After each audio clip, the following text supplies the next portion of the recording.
Hello everyone, আমি দীপ্তি। Simplicity and spice পরিবারে আপনাদের সকলকে স্বাগত। আশা করছি আপনারা খুব ভালো আছেন, আমিও ভালো আছি। কলার থোড় অনেকের কাছে অপছন্দের একটি খাবার, কিন্তু আপনারা কি কখনো এভাবে কলার থোড় বানিয়ে খেয়েছেন? কথা দিচ্ছি একটি আইটেম দিয়ে থালার সব ভাত চেটেপুটে শেষ হয়ে যাবে। রেসিপিটি বানানোর জন্য প্রথমেই কলার থোড়টিকে ছাড়িয়ে ঝুরি ঝুরি করে কেটে নেব। এরপর এতে অল্প পরিমাণে লবণ দিয়ে ভালো করে চটকে নেব।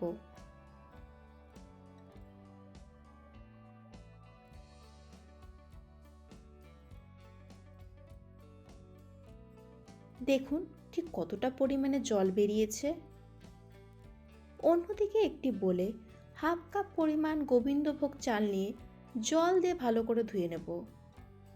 রেসিপিটি বানানোর জন্য পেঁয়াজ কুচি করে নিয়েছি আদা জিরে বাটা, কাঁচা লঙ্কা আর বেশ অনেকটা পরিমাণে রসুন কোয়া। এবারে মাছের মাথা নিয়ে নুন হলুদ মেখে গরম তেলে উল্টে পাল্টে ভেজে নেব। আপনারা চাইলে মাছের মাথা স্কিপও করতে পারেন, এমনি নর্মালও খেতে ভীষণ ভালো লাগে।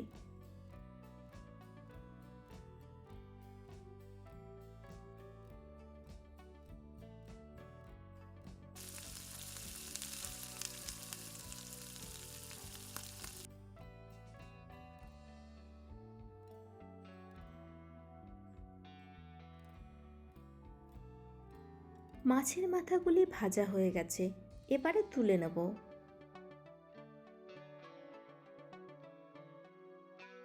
ওই তেলেই ফোড়নে তেজপাতা, শুকনো লঙ্কা আর গোটা জিরে দিয়ে দেব। এবারে পেঁয়াজ কুচি, রসুন কোয়া আর কাঁচা লঙ্কা দিয়ে ভালো করে ভেজে নেব।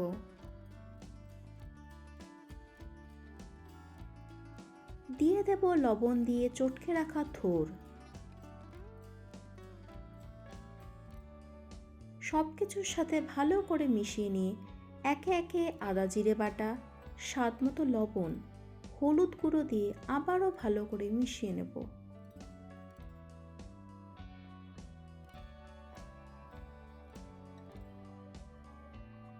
এবারে ঢাকা দিয়ে ওভেনের ফ্লেম একদম লো করে থোড়গুলিকে 70% সেদ্ধ করে নেব। থোড়ের মধ্যে যে জল ছিল তাতেই থোড়গুলি সেদ্ধ হয়ে যাবে।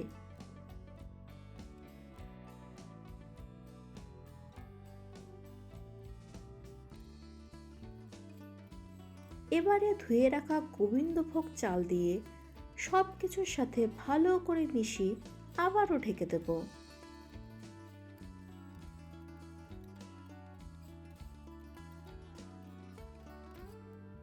মাঝে একবার ঢাকনা খুলে চেক করে দেখেছি চাল একটু কম সেদ্ধ হয়েছে, তাই খুবই অল্প পরিমাণে জল অ্যাড করে দিয়েছি।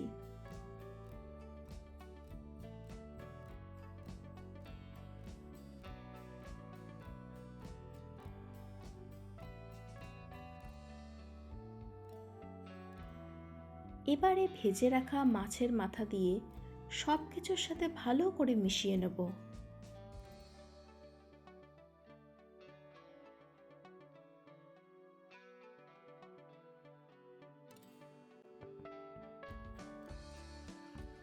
সবশেষে ভাজা ধনে জিরে গুঁড়ো আর গরম মশলা দিয়ে নামিয়ে নেব।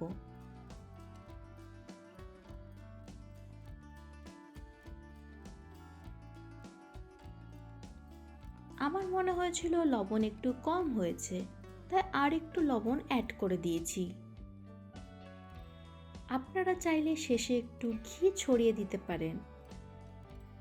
দেখুন কতটা ঝরঝরে হয়েছে। তৈরি আমাদের কলার থোড়ের একদম ইউনিক রেসিপি।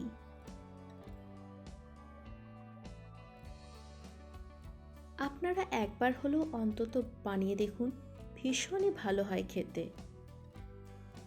ভিডিওটি ভালো লাগলে লাইক, কমেন্ট, শেয়ার করে দেবেন। ইউটিউব থেকে দেখলে চ্যানেলটিকে সাবস্ক্রাইব করে দেবেন। পরবর্তীতে আপনারা কোন রেসিপিটি দেখতে চান অবশ্যই কমেন্ট বক্সে জানাতে ভুলবেন না। ভালো থাকবেন, সুস্থ থাকবেন, আবারও আসবো নতুন একটি ভিডিও নিয়ে।